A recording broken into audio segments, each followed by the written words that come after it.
সালাম আলাইকুম, সবাই কেমন আছেন? আলহামদুলিল্লাহ, আপনাদের দোয়া ও ভালোবাসায় ভালো আছি। আজ নতুন একটা রেসিপি নিয়ে আপনাদের মাঝে আবারও হাজির হয়ে গেলাম। এত সুন্দর ডিজাইনার পাপড় তৈরি করে নিতে পারবেন। শুধুমাত্র এক বাটি ময়দা দিয়ে এত সুন্দর ডিজাইনার পাপড় তৈরি করে নেওয়া যায়। আর ময়দাটা নিচ্ছি আমি আমার পরিমাণ মতন, স্বাদ অনুযায়ী লবণ দিয়ে দেবেন। আর গরম পানি দিয়ে একটা ময়দার নরম ব্যাটার তৈরি করে নেবেন। নরম করে ব্যাটারটাকে তৈরি করে নেবেন। ব্যাটারটা ছেলে নেবেন। ময়দার যে একটা দানা দানা ভাব আছে সেটা থাকবে না। সেটা না থাকলে পাপড়টা সুন্দরভাবে একটা ফিনিশিং আসবে। তো এভাবে ব্যাটারটা অল্প অল্প পানি দিয়ে আমি ব্যাটারটাকে তৈরি করে নিতেছি। আপনাদেরকে দেখিয়ে দিতেছি কিভাবে একেবারে নরম করে ব্যাটারটা তৈরি করে নেবেন।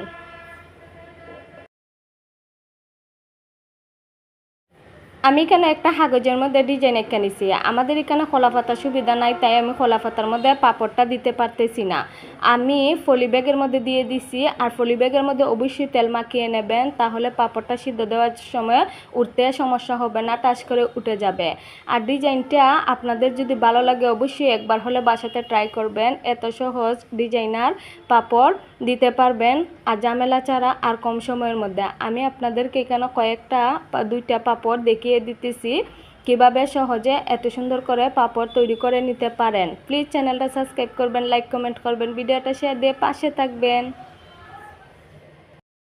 আমি যে ব্যাটারটা তৈরি করে নিয়েছিলাম সেটার কয়েকটা ভাগে ভাগ করে ফুড কালার অ্যাড করছি। আপনারা যদি ফুড কালারটা অ্যাড করতে না চান তাহলে স্কিপ করে দেবেন। আমি আমার পাপড়ের সৌন্দর্য বাড়ানোর জন্য ফুড কালারটা অ্যাড করছি।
চুলাতে পাতিল বসাইয়া পানি দিয়ে দিছি। পানিতে বলক চলে আসলে আমি আমার পাঁপড়টা দিয়ে দেব সিদ্ধ দেওয়ার জন্য।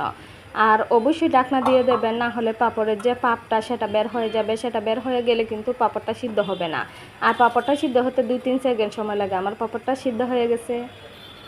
এখন আমি রুদ্রে আধা ঘন্টা রুদ্রে পাঁপড়টা শুকাইয়ে নিছি। বেশি একটা সময় লাগে না রুদ্রে শুকাইতে, কম সময়ের মধ্যেই পাঁপড়টা শুকিয়ে যায়। আর দেখেন একটা পাঁপড়ও কিন্তু ভাঙে নাই, সবটাই কিন্তু একেবারে আনামত রইয়া গেছে।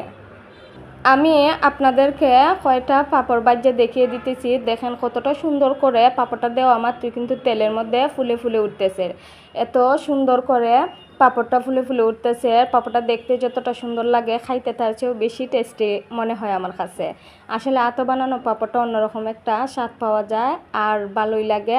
আর কখনো কি আটা ময়দা দিয়ে পাঁপড় খেয়েছেন? না খেলে একবার হলেও বাসাতে ট্রাই করবেন। অবশ্যই আটা ময়দার পাঁপড়টা অনেক মজা খাইতে আর ভালো লাগে আমার কাছে আটা ময়দার পাঁপড়টা। আর এখন আমি পাঁপড়টার উপরে একটু চিনি অ্যাড করে দিতেছি। কোনো মিষ্টি জাতীয় জিনিস অ্যাড করে পাঁপড়টা খাইলে বেশি আলাদা একটা স্বাদ লাগে। তো আমি চিনি অ্যাড করে দিলাম। আপনাদেরকে একটা পাঁপড় ভাঙে দেখাই দিতেছি কতটা মচমচে হয়েছে পাঁপড়টা, আর মুখে দিলেই কিন্তু মিলিয়ে যায়। আসসালামু আলাইকুম, সবাই ভালো থাকবেন। অন্য একটা রেসিপি নিয়ে আপনাদের মাঝে আবারও হাজির হয়ে যাব।